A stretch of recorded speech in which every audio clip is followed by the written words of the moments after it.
This is like kind of like no, I know it's like a thing that Big Cat says. Like he's like, oh my God, I love the board. I'm going to like cheat on my wife with the board. I would cheat on my wife with my card. My card is so good. And it is highlighted by absolute pain. But Elder and Birdsong to combine for 10Ks is plus 130. Dude, I have Elder today too. It was 4.5 for plus money. Right. I'm like, but both of them, they're leaving him to die today. So right. Well, yeah, they'll leave him. Maybe. I mean, he hasn't pitched in 2 weeks. That's my one worry about it. But that team quit. They don't care. Really? You think they're just going to make? He literally hasn't thrown a ball. I think he's going like 5 or 6 today. That's. You think this is I don't think that. Yes. I 100% think this is one of those. I think this team is mentally. Either way, plus 130 for him and Birdsong to combine for 10Ks is awesome. That's so low. Also, there's 6 Giants that have K rates of 25% or above. I might have to ladder a whole bunch of Ks. Fine. Elder can pitch 3 innings. I don't care. He's getting 5Ks today. This is the best cold open that we've done. Dad's Bet Baseball. I am Adam Rosenberg, at Hey Rosenberg, and with me as always is CJ Buskey, aka Slip and Jimmy. CJ, as we just talked about, the inappropriateness of making love to our betting cards today. Let's just kind of jump right into kind of a little bit different of an episode today, and by different I mean we're gonna kind of do a little more hands-on stuff with both our tools and some partners' tools. Just kind of let's just have been like baseball came back this past weekend after a few days off. I don't know what you bet on last week. I bet on a lot of WNBA and crushed it. Thank you, Rhythm. So tell me, you got what do you got that's top of mind for you after we are officially in the second half? So top of mind for me, I mean, the first weekend back, I thought it was interesting. You and I were talking about yesterday, like a bunch of guys, like in terms of some of the decision making for rotation management. I thought the point you made about the Phillies deciding to basically push Sanchez off the weekend and Wheeler, they gave them both, and Wheeler, let them take off. That was interesting to me because I'm like, okay, Ranger, if you're just looking at handicaps or for example, like one of the best pitchers in the National League, like all season, and yet you mean future Oriole, giving every sort of bat signal that he's not going to be in their playoff rotation. Yeah, future Oriole. So, yeah, I thought that was interesting. I mean, for me, like the weekend in general, like I'm kind of going back and just checking some of my accounts here. Like it was pretty like meh. Like I had a great night, or at least it was looking like a great night Friday, and then Michael Wacha killed me. The Mariners, the fact that they scored 8 runs and only had 2 extra base hits, that sucked. But then came back yesterday and had a phenomenal day.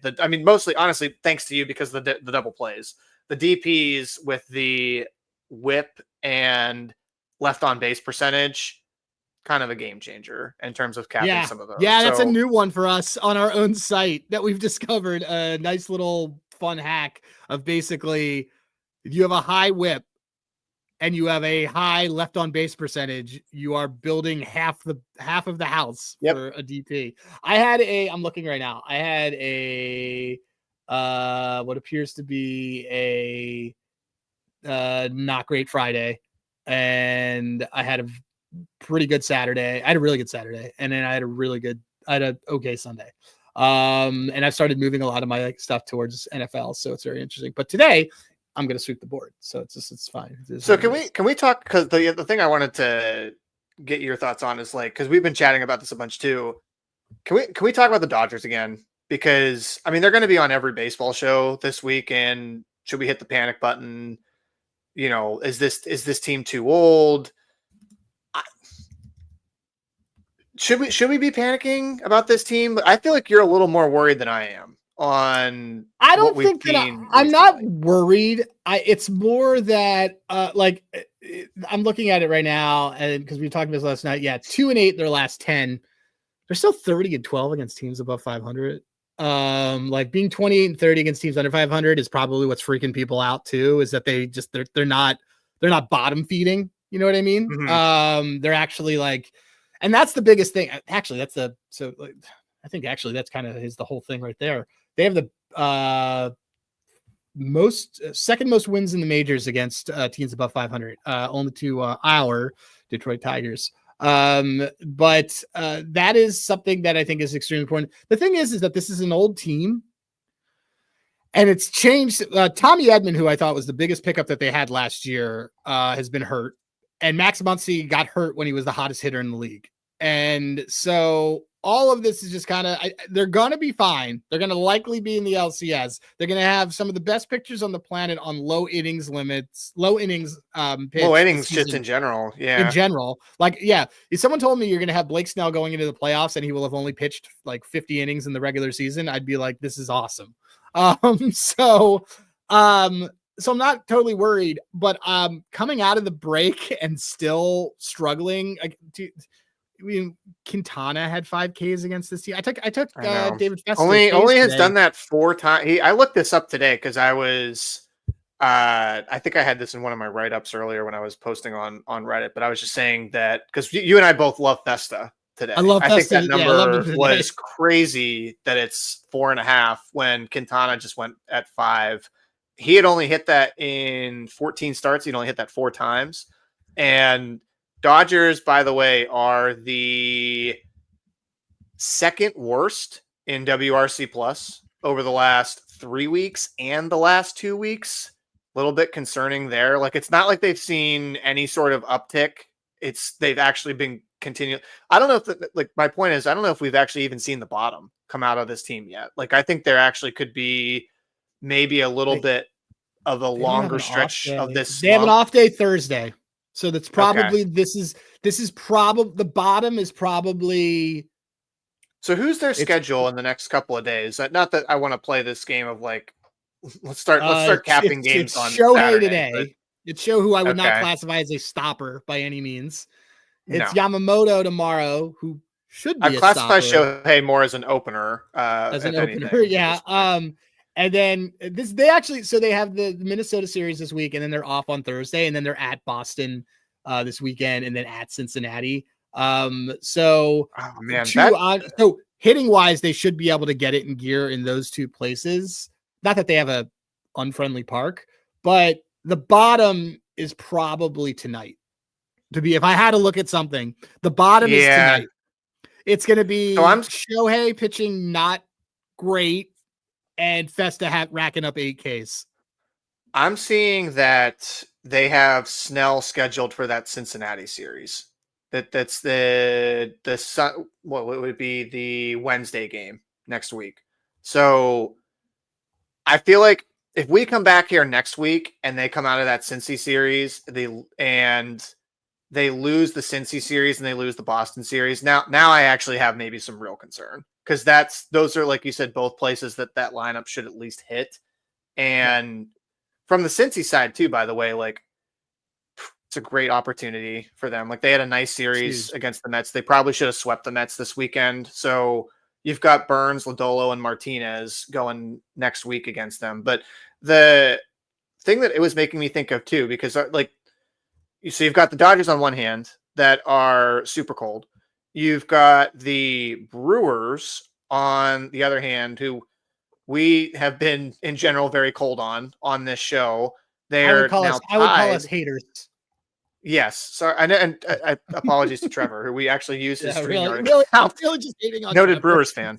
Yeah. But so don't kick us off your StreamYard account, please. We'd like to keep recording. But they're tied with the Cubs, and yet I'm going to look here again at like division prices. And I texted you this morning.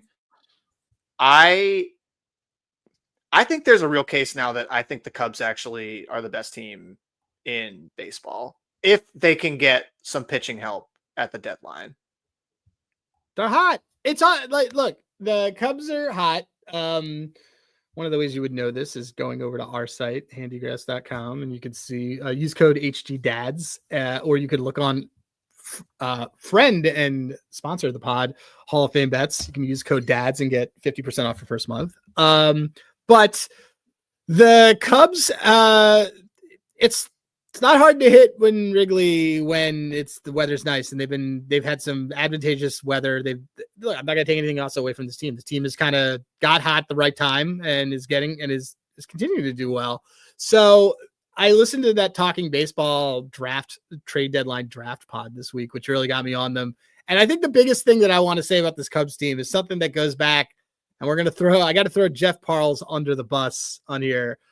He had said that Shohei Ohtani is presumptive NL MVP, and I think you said his odds are like minus 1,400, which is stupid. They're still minus 14. They were last night minus 1450. I'll go check right now on DK, but they were that's fine. Minus 1,200 on DK this morning.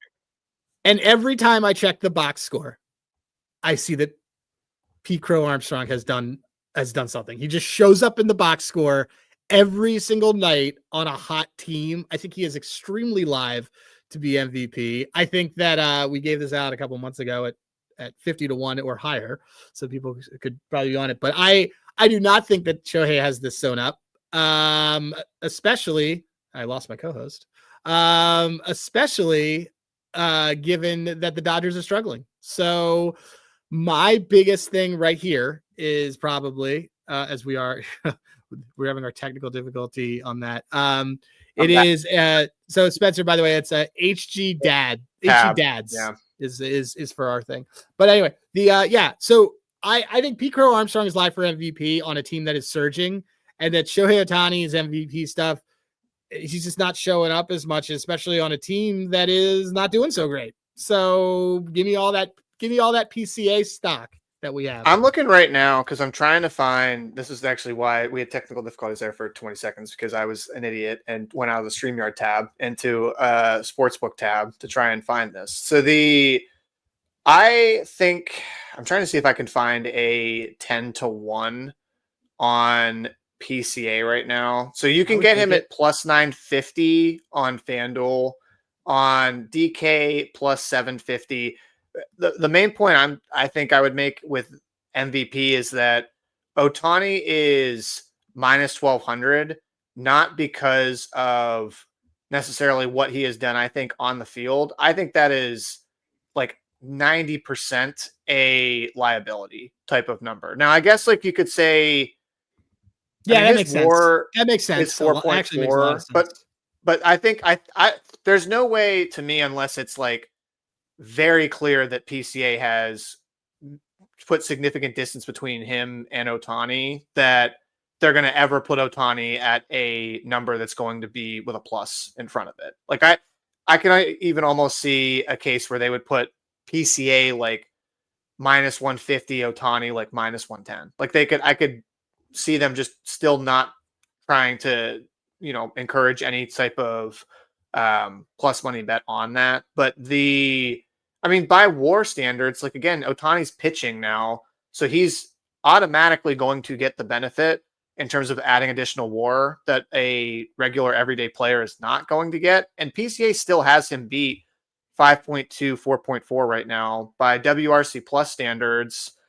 PCA is a little bit behind him there. I'll give Ohtani a little bit better credit. He's at 168, but let me see if I could just find one other thing I want to look at is just OPS for between the two, because I think PCA is, or no, okay. All right, so Ohtani actually is a little bit stronger in some of, I guess, the core batting metrics with WRC plus and OPS, but in terms of fielding, obviously PCA is going to have him there because Ohtani's a DH, and he is not, unless he's pitching, he's not going to earn any cred there. So I don't know. Overall, I think like if you're going to be high on the Cubs, I'm not taking them to bet division. They're minus 180 still, even though they're tied with, quote, the hottest team in baseball. But yet their best player and has literally like not slumped pretty much all season. Yeah. You can still probably get him at close to 10-1 for MVP. I love it. So I completely love it.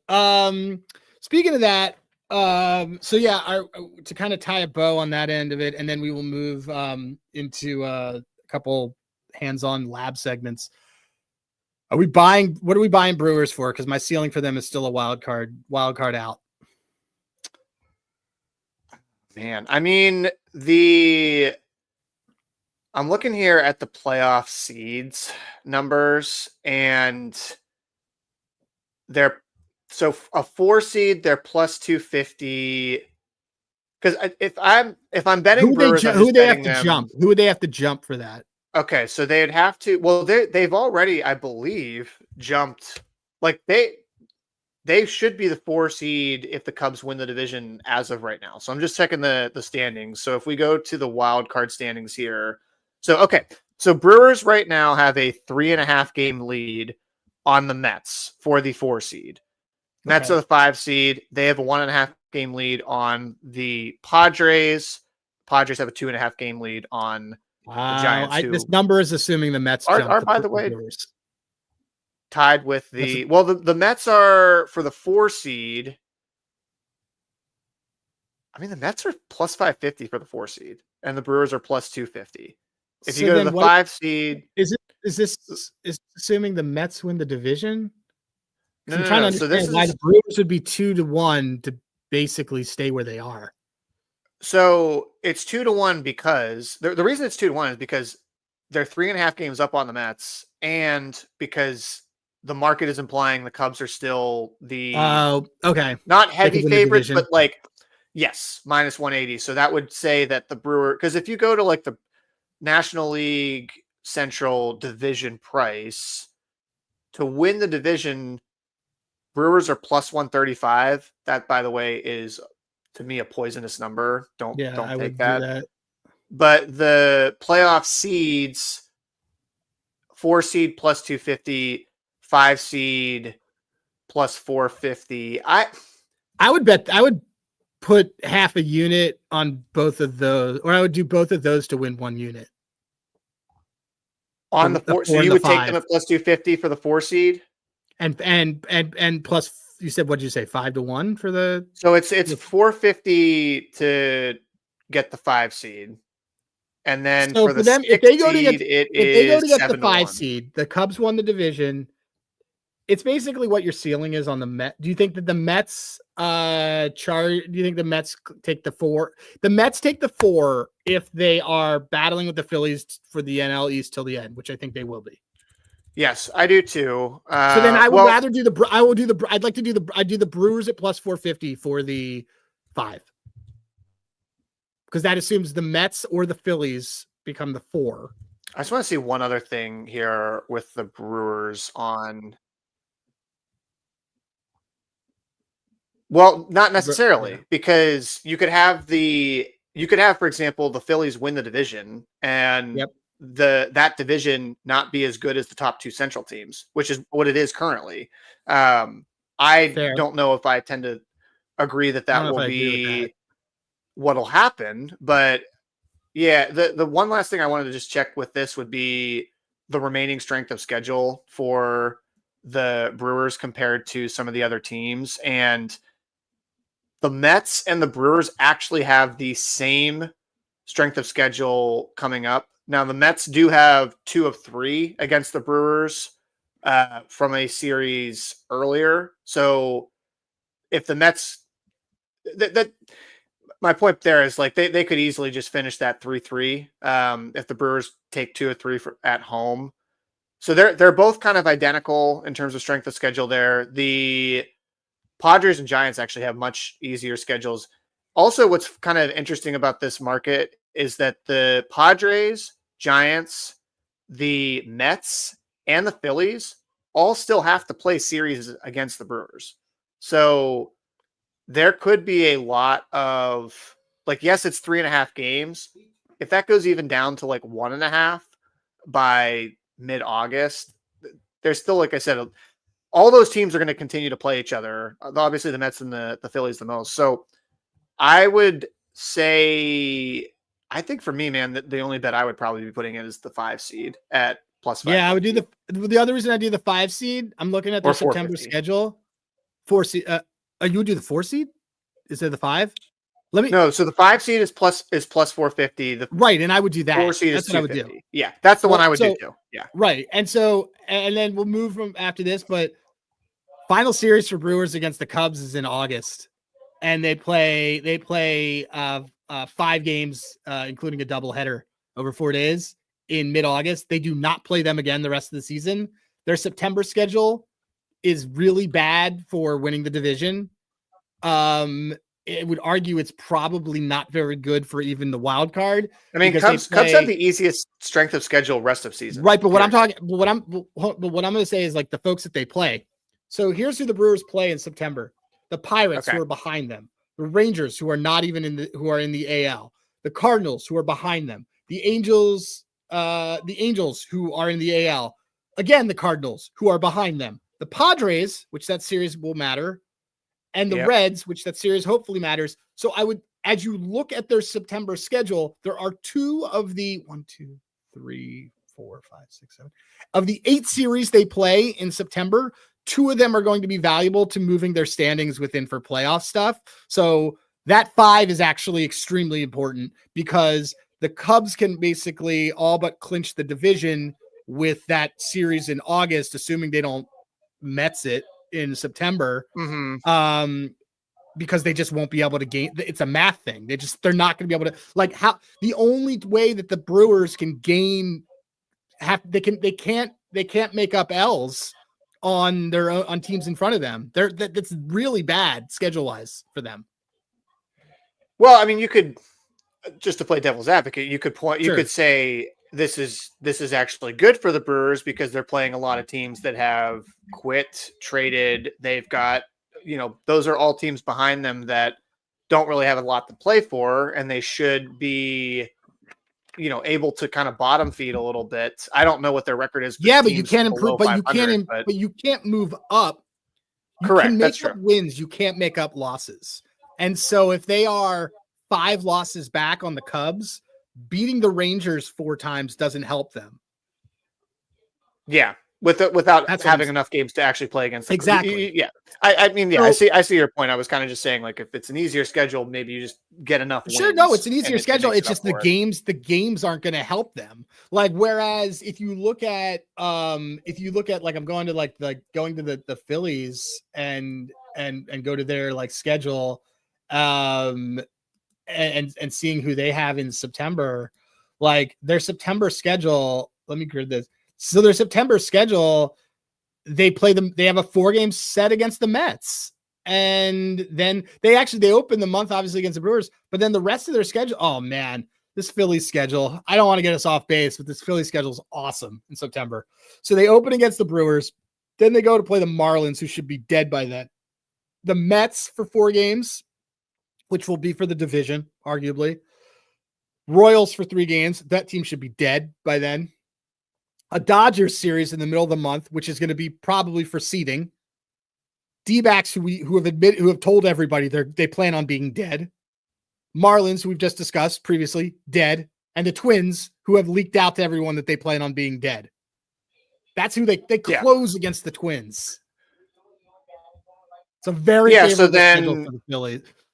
It's the Phillies are going to be able to stack on some win. That the bet is the move the Tybo in the segment. The bet's the Brewers to be the 5 seed, and that's all you want, because like the next time to bet them for the division will be a week before they play the Cubs next in 3 weeks. Can I add one more thing, and then I want to get get to our next segment. But Mets to get the 6 seed are 7-1.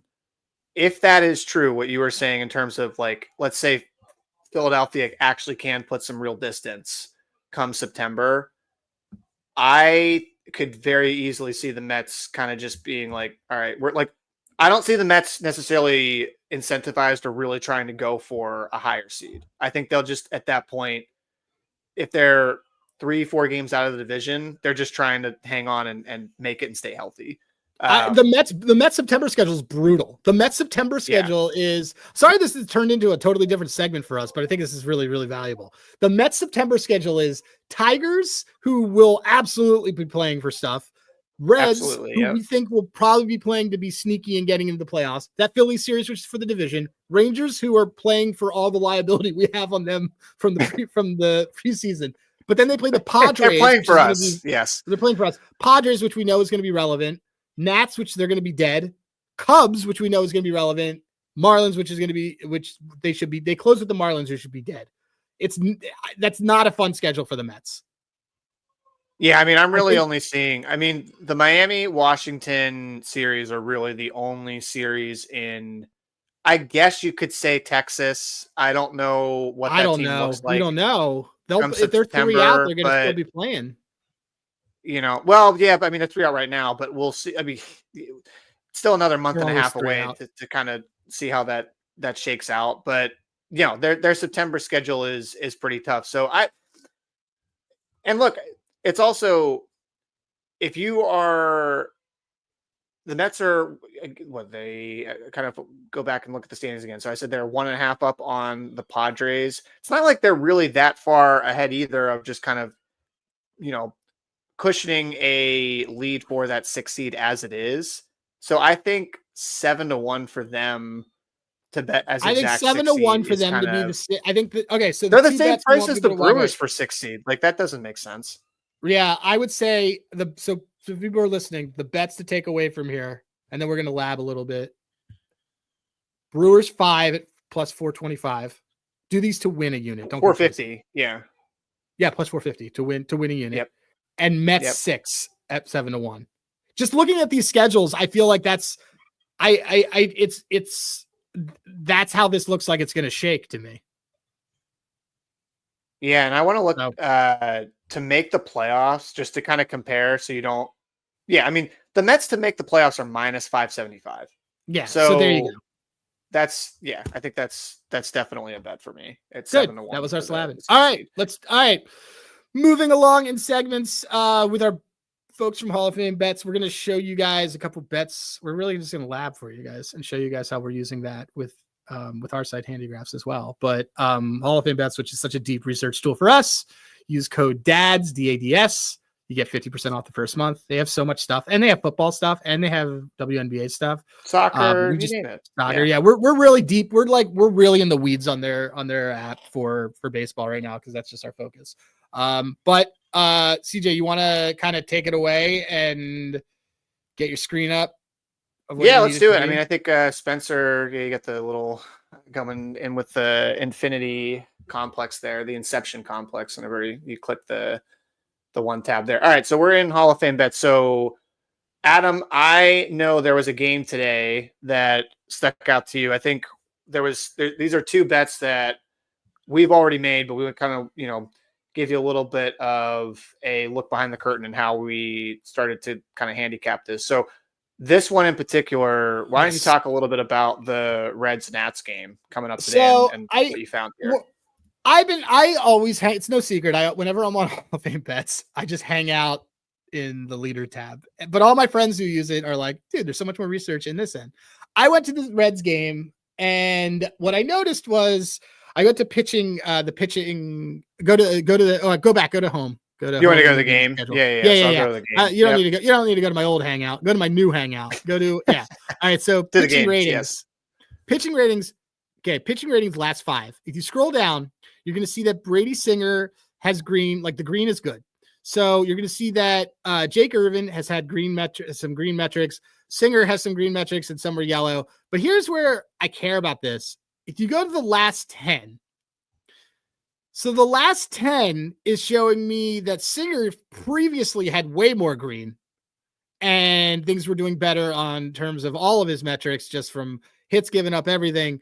Jake Irvin was worse. And then if you go to 5 again, he has gotten better.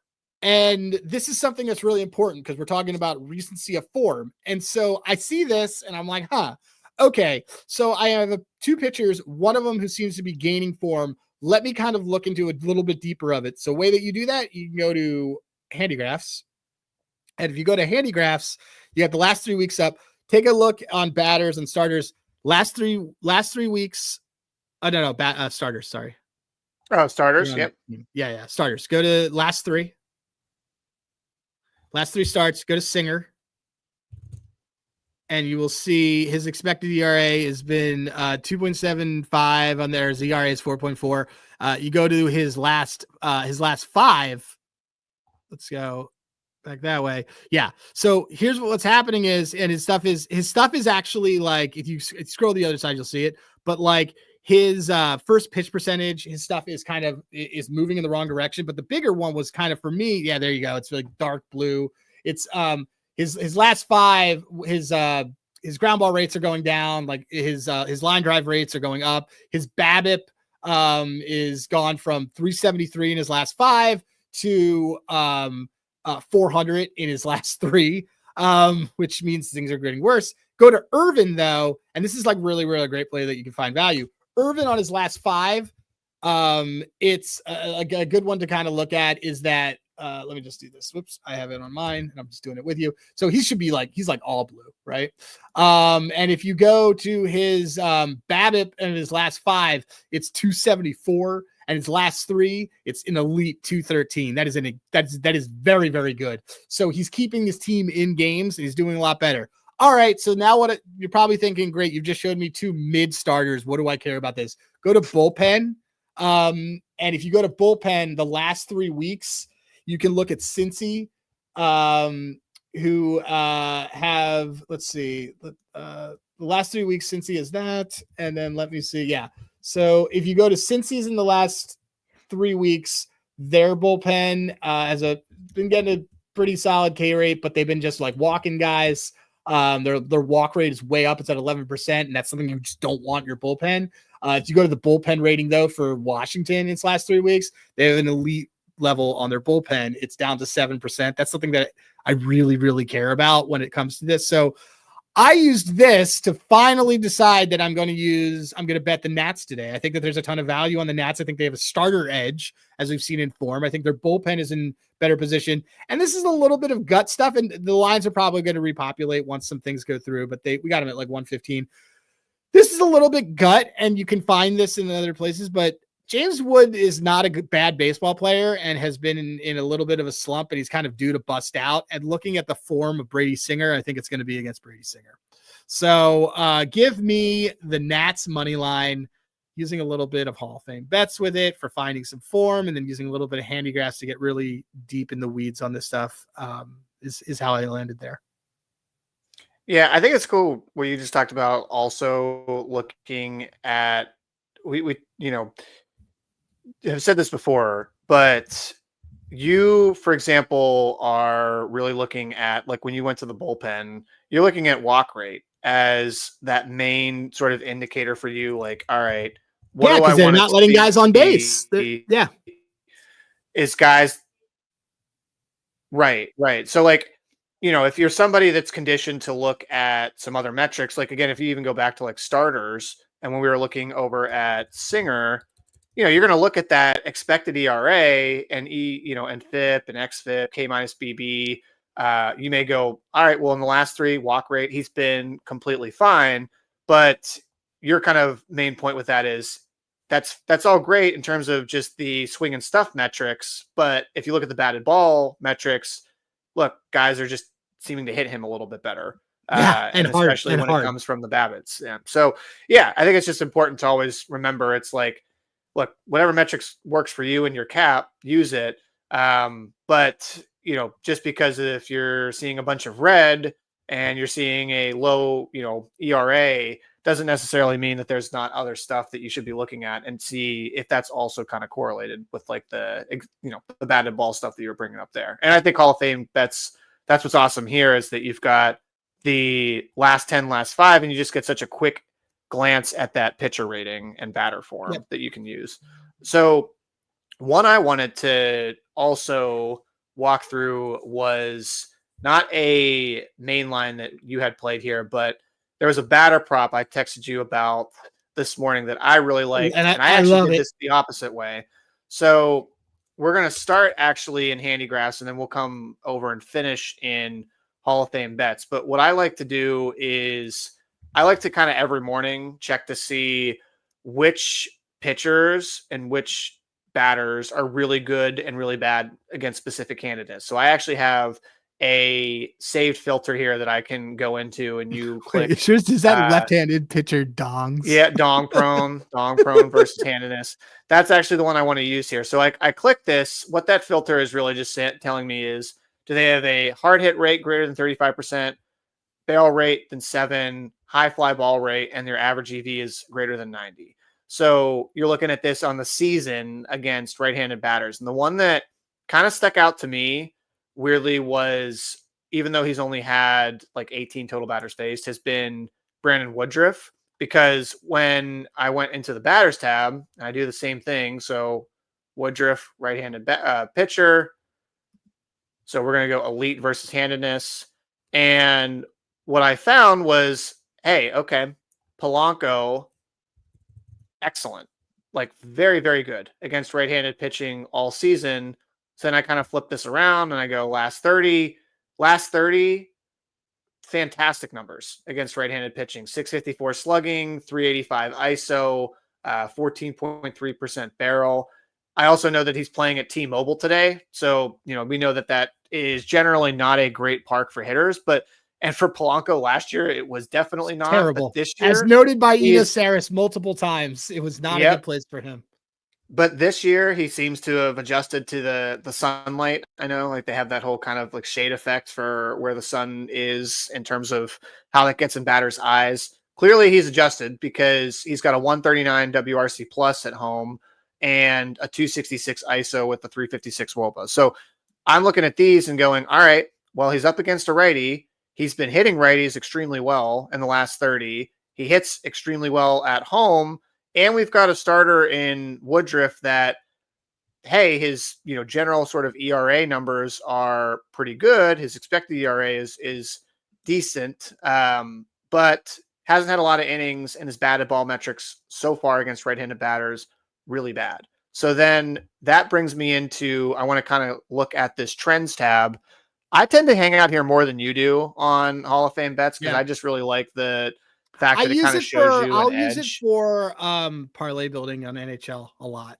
I'm in there a lot for that. Yeah. I mean, the edge stuff, like, you have to be careful with because it is just looking at hit rates. So, keep that in mind. But the next thing I'm kind of looking is, all right, well, I just went and really liked Polanco today. Well, then based on his hit rate, is he showing up on this list? Am I seeing an edge based on this list? And the answer is absolutely yes. Like, he's right there. You can see him.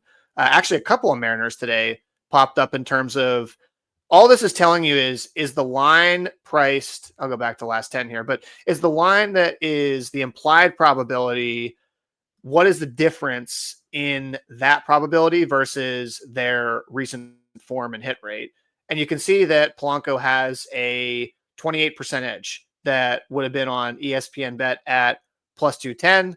Unfortunately, my ESPN bet is totally cooked. So I am taking this on FanDuel, but I still have a pretty good edge there. And then, you can obviously go and see like the batter versus pitcher matchup. I also love this one too. Like, all right, only 14 plate appearances, but the guys in Milwaukee's bullpen, he has hit very, very well. You can see obviously the right-handed pitching, which is, by the way, another like really good thing that like we don't have the ability to do it, and that's why we really love it on Hall of Fame bets, is that you can see that batter against that bullpen, which it's great. It caps the whole game.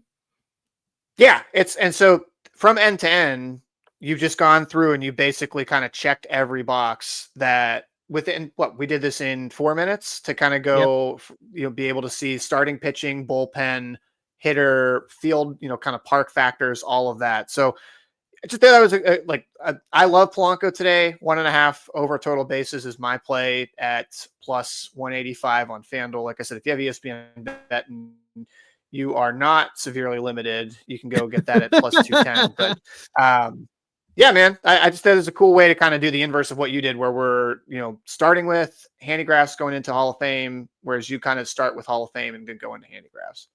Yep. Nope. That's awesome. We can move the screen. Yeah. That, it's just like, I just use it all the time. It's part of my whole system. And like, you guys all saw the desktop app, but you can obviously do it on, then you can obviously do it on your phone. Brandon Porter saying this looks a lot different than it used to be. So yeah, I don't know. Did we shave? Like, what happened? So again, thank you to Hall of Fame, HOFapp.com. Reminder, if you're just kind of stumbling across this, we are Dad's Bet Baseball. We just hit 50 subs on YouTube, which is pretty cool for two people that are not Gen Z. So you should subscribe. You should like it. We have a pod. This comes in an audio form too. If you don't do well with video and you're just listening right now, if you're listening though, you probably subscribed. So, yeah. So, all right. That was our little like lab session, brought to you by Hall of Fame Bets. All right. Dad moves. Are we dad moving? I mean, I feel like I have like 6 others still from that Slovenia trip that I just did. By the way, I just bet those sitting in the arsenal. Just to put a bow on the previous segment, I just bet I did a quarter of a unit on the Brewers at plus 450 on DK and a quarter of a unit on the Mets at 7-1 at DK. The Mets, by the way, on FanDuel, that thing's plus 450 for them to be the 7th seed. Oh wow, okay. So it's a pretty notable difference. I did kind of want to price shop that a little bit, but 7-1 is just such to me kind of it's a crazy number. Price for Brandon putting out his Jefferson rumors of Rooker to be a Philly in a few days. I think Tyler O'Neill might be a little more likely than Brent Rooker, but who knows? We actually are going to have an extension too with the A's. Yeah. I mean, Porter doesn't know what he's talking about, but that's fine. It's not happening. So this is like me trying to wish Jose Soriano on the Mets. Like I'm just obsessed right now. Or me telling everyone that Ranger Suarez is getting traded. So Tyler O'Neill couldn't hit me. We're gonna actually have Anthony DeBundo from the Ringer, formerly of Action Network. He's to host Payoff Pitch. He's gonna be on Thursday, and he's gonna talk about trade deadline and the Phillies with us, which is gonna be awesome. And so back to the what you're saying. You have your dad moves from Slovenia. So I've got one other one from that trip that if you're flying with young children, the thing that I would recommend if like you're in that situation where you need your kids to move around or they're getting antsy, a lot of time when you take like longer flights, there's always going to be this like alcove near the lavatories. Nope. You're totally allowed to like walk there, and actually you can even sit there. The flight attendants usually will not bother you. I did this with my son who is just obsessed with trying to crawl and like basically get into everything right now. And you can't like keep him on your lap. And we sat there for like a couple hours and just played with his toys. Like, and it was just in this little alcove area. If you're weird about people looking at you, I mean, don't know what to tell you. You don't have kids. Don't think like that's. You just got to be used to people looking at you weird. But yeah, I would say long flights with kids. If you're desperate and need them to move around, there's usually look for like by the the laboratory areas, either in the back or towards the middle of the plane.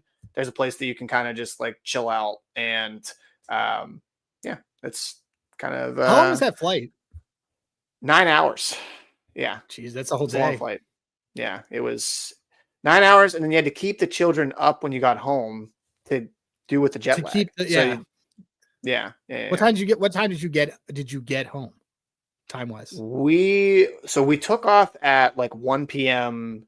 European time, which is what it would have been like 7 a.m. I think. Okay. Yeah, 7 a.m. Right. Here. And then we landed here at 3 p.m. Eastern.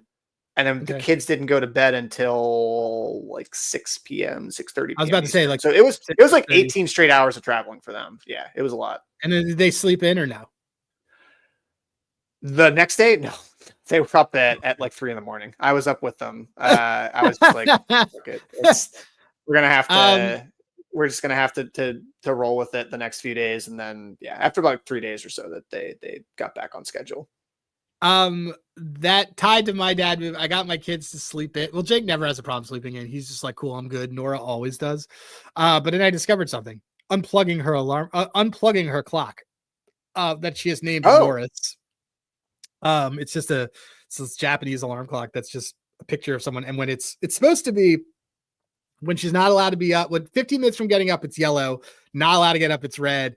Yeah, it's like with the hatch thing. It's like we do that right now. It's like you set it red, and then if it turns green, I just unplugged it and told her that Norris but I didn't tell her I unplugged it, and I hid the cord behind the dresser So she thinks it's plugged in, but she just also thinks that Norris is, quote, asleep for instead of time. She slept in. She slept till 7:30 on Sunday. It was incredible.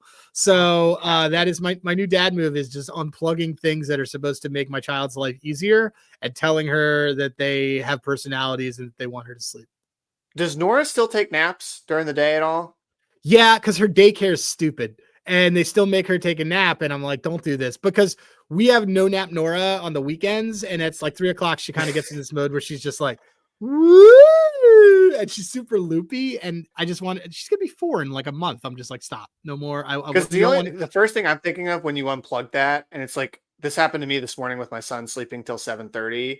When you have 2 kids and they're down to 1 nap apiece, you're doing everything in your like human power to get them to nap at the same time. You can have as long of a break as possible without both of them or one of them awake. So that was the only thing I was wondering, is like, can you still get Jake and Nora still on the same nap schedule if she wakes up at like 7:30, 8 o'clock? Jake's like just so good about it, because if you're like, Jake, I need you to sleep right now, he's like, cool, I got this, bye. And then he just like zonks out for a few hours. But Nora does quiet time with her Tony box, and she just like sits in her bed. Oh yeah, like, we have Elena do that too. Yeah. So she does that when she's doing it. But the thing for the morning now, I've unplugged it. So yeah, it'll be great. All right, cool. This was good. So the takeaways for everybody: you got Nats money line that we used Hall of Fame bets for. We got Jorge Polanco 2-1 almost on his total bases that we all liked, also from Hall of Fame bets. And we bet the Mets 7-1 to be the 6th seed. 7-1. 7-1. 7-1 to be the 7-1 to be the 6th seed. Yeah, Brewers plus 450 for the 5 plus seed. 450 to be the 5 seed. We took those. We also realized that we probably need some more stock in the Cubs. We probably should get some Cubs exactas going. So, I'm by the way, a proponent of saying if you see 10-1 on PCA, it's fine betting it. We took him a lot earlier, but I still think that that's a great price. I think it's a great price. Okay. So for Spencer, producer Spencer is at Spencer_Ray. Ray is RAY. CJ is at Dad's That Bet. I am at Hey Rosenberg. Please subscribe. Please like this stuff. Please share it with people. Tell everybody about Handigraphs. Tell everybody about Hall of Fame bets. These are things that keep the podcast moving. We're in the second half, and then we're gonna have to figure out if we're gonna have to do another sport, or else you won't just have us for months. And I don't know if you can handle that. So anyway, for everybody, thanks for stopping through. CJ, what's the final word? Humidity.